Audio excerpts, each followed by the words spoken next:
اعوذ باللہ من الشیطان الرجیم بسم اللہ الرحمن الرحیم رب اشرح لی صدری ویسر لی امری واحلل عقدۃ من لسانی یفقہوا قولی۔ السلام علیکم ورحمۃ اللہ وبرکاتہ۔ ماہ رمضان میں ہم مختلف انبیاء کے قصے بیان کر رہے ہیں، تو آج میں نے مقصد آج چینل میں قرآن پاک سے جس نبی کا قصہ بیان کرنے کا سوچا وہ کون ہے؟ جی ہاں، حضرت موسیٰ علیہ السلام۔ قرآن پاک میں جس نبی کا سب سے زیادہ ذکر آیا ہے وہ ہے حضرت موسیٰ علیہ السلام۔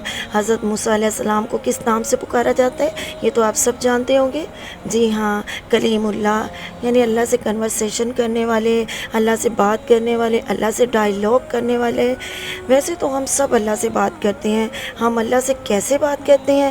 جی ہاں، ہم نماز کے ذریعے اللہ سے باتیں کرتے ہیں۔ حضرت علی کا فرمان ہے، جب دل کرتا ہے کہ اللہ مجھ سے باتیں کرے تو میں قرآن پڑھتا ہوں، اور جب میں اللہ سے باتیں کروں تو میں نماز پڑھتا ہوں۔ محبوب خدا اعظم محمد صلی اللہ علیہ وسلم نے فرمایا، حضرت علی میرے لیے ایسے ہیں جیسے موسیٰ کے لیے حضرت ہارون علیہ السلام۔ حضرت ہارون کون تھے؟ جی ہاں، حضرت موسیٰ علیہ السلام کے بھائی اور مددگار تھے۔ جس طرح حضرت ابراہیم کے زمانے میں نمرود نے خواب میں تباہی دیکھی، اسی طرح حضرت موسیٰ کے زمانے میں فرعون نے بھی خواب میں تباہی دیکھی۔ مصر میں جو بھی بادشاہ آتا تھا اسے فرعون کہا جاتا تھا۔ حضرت موسیٰ کی پیدائش کے وقت جو بادشاہ تھا وہ فرعون، اور اس کا نام رامسس تھا۔ اللہ تعالیٰ نے اسے 400 سال تک موقع دیا کہ تم اپنے گناہوں سے دور ہو جاؤ، مگر وہ اتنا ڈھیر تھا کہ اس کو سمجھ ہی نہیں آتی تھی۔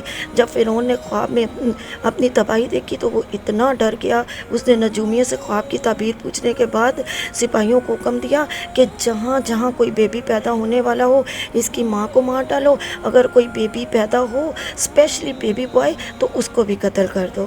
تو اس کے سپاہیوں نے یہ کام کرنا شروع کر دیا۔ بکس میں لکھا ہے، ہسٹورین بتاتے ہیں، ہمارے علماء بتاتے ہیں کہ کتنے سارے بچوں کو اس نے مار دیا، کتنی ساری عورتوں کو اس نے قتل کروا دیا۔ لیکن جس کو دنیا میں آنا ہوتا ہے وہ تو آ کر رہتا ہے، اور جس کی حفاظت اللہ تعالیٰ کرتے ہیں اس کو کوئی بھی خطرے میں نہیں ڈال سکتا۔ سورۃ توبہ کی آیت ہے کہ اللہ تعالیٰ فرماتا ہے کہ وہ چاہتے ہیں کہ اللہ کے نور کو، اللہ کی روشنی کو، اللہ کے جلائے ہوئے چراغ کو پھوکوں سے بجھا دیں، مگر ایسا نہیں ہو سکتا۔ تو پھر حضرت موسیٰ علیہ السلام پیدا ہوئے، اس دنیا میں تشریف لائے۔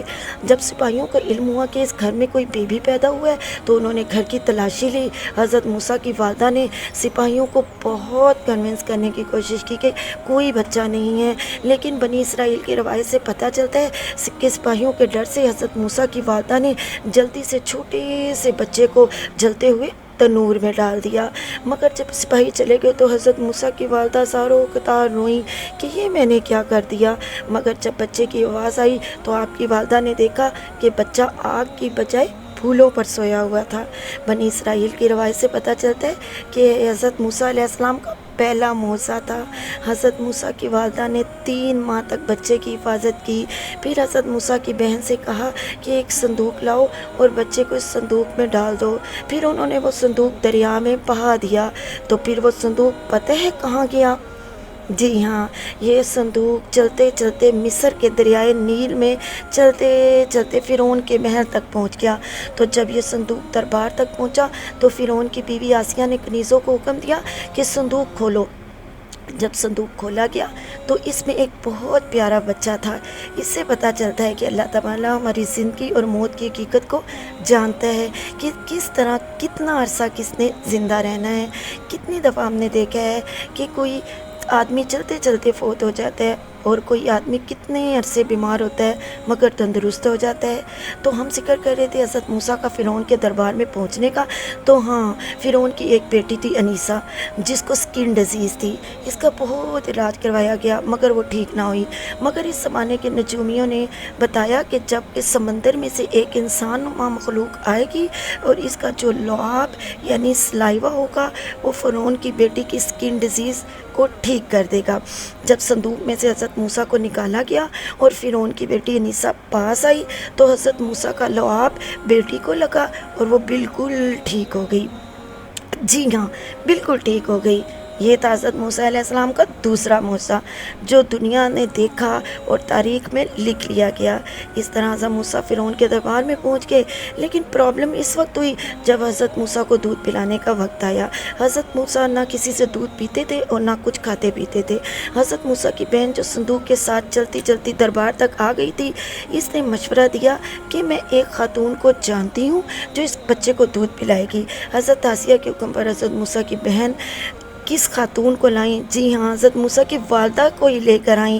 جو ہی حضرت موسیٰ کو اپنی والدہ نے دودھ پلایا تو وہ چپ ہو کے یوں حضرت موسیٰ کو اللہ تعالیٰ نے دوبارہ ماں سے ملوا دیا اور وہ حضرت موسیٰ کی پرورش پر معمور ہو گئی۔ اس طرح 1 سال گزر گیا۔ اب 1 سال کا بچہ کھڑا بھی ہو جاتا ہے، وہ مسکراتا بھی ہے اور اس کو کچھ سمجھ بھی ہوتی ہے۔ حضرت موسیٰ 1 سال کے ہوئے تو جناب آسیہ انہیں فرعون کے دربار میں لے کر آئیں۔ فرعون نے جیسے ہی انہیں اٹھایا، حضرت موسیٰ نے ان کی داڑھی کھینچ لی۔ فرعون کو تو بہت غصہ آیا کیونکہ وہ تو بہت مغرور تھا۔ اس نے موسیٰ کو سزا دینے کا سوچا تو حضرت آسیہ نے کہا تم ایسا کیسے کر سکتے ہو، وہ تو بچہ ہے اور بچے کو سمجھ نہیں ہوتی۔ مگر فرعون نے کہا کہ وہ بچہ نہیں ہے، اسے سب پتہ ہے، اس نے جان بوجھ کر یہ کیا ہے، میں اس کا ٹیسٹ لینا چاہتا ہوں، یہ میرا دشمن ہے۔ تو حضرت آسیہ حیران ہو کر کہا کہ تم اتنے چھوٹے سے بچے کا ٹیسٹ لو گے؟ فرعون نے کہا ہاں میں اس طرح ٹیسٹ لوں گا۔ تو فرعون نے 2 ٹرے منگوائے، ایک ٹرے میں ریڈ کلر کے موتی اور دوسرے میں جلتے ہوئے ریڈ کلر کے انگارے۔ تو ناظرین کرام پھر بتاؤں کیا ہوا؟ جو ہی وہ دونوں ٹرے سامنے لائے گئے تاکہ بچے کو ٹیسٹ کیا جائے کہ وہ سمجھ رکھتا ہے یا نہیں، موسیٰ جو ہی موتی والے ٹرے سے موتی اٹھانے لگے تو حضرت جبرائیل علیہ السلام آ کر ان کا ہاتھ پکڑ لیتے ہیں اور موسیٰ انگارہ اٹھا کر منہ میں ڈال لیتے ہیں، جس کی وجہ سے ان کی زبان جل گئی اور اس کی زبان کی جلنے کی وجہ سے بعد میں ان کو بولنے میں بہت دشواری ہوئی۔ اس لیے حضرت موسیٰ علیہ السلام کی زبان میں لکنت آ گئی اور انہوں نے اللہ سے بعد میں جب اپنا بیان واضح کرنے کے لیے دعا کی تو قرآن پاک میں اس دعا کو رقم کر لیا گیا جو حضرت موسیٰ علیہ السلام کی دعا کہلاتی ہے، یعنی رب اشرح لی صدری ویسر لی امری واحلل عقدۃ من لسانی یفقہوا قولی واجعلنی وزیرا من اہلی۔ اور انہوں نے اپنی اہل میں سے کوئی اپنا مددگار بھی مانگا تو اللہ تعالیٰ نے انہوں کو بہت پیارا مددگار دیا۔ پتہ ہے کون مددگار ہوئے حضرت موسیٰ کے؟ حضرت ہارون علیہ السلام۔ جی ہاں، حضرت ہارون علیہ السلام حضرت موسیٰ کے بھائی تھے اور اللہ تعالیٰ نے ان کو مدد کے لیے ان کو معمور کر دیا۔ اللہ اپنے نبی سے جو کام کروانا چاہتا ہے کروا لیتا ہے۔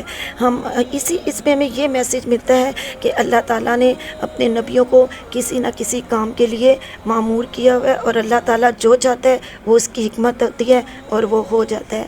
تو ناظرین کرام، اس کے بعد جو اگلا حضرت موسیٰ علیہ السلام کی جو آنے والی ویڈیوز میں میں ان کے بارے میں مزید آپ کو بتاؤں گی۔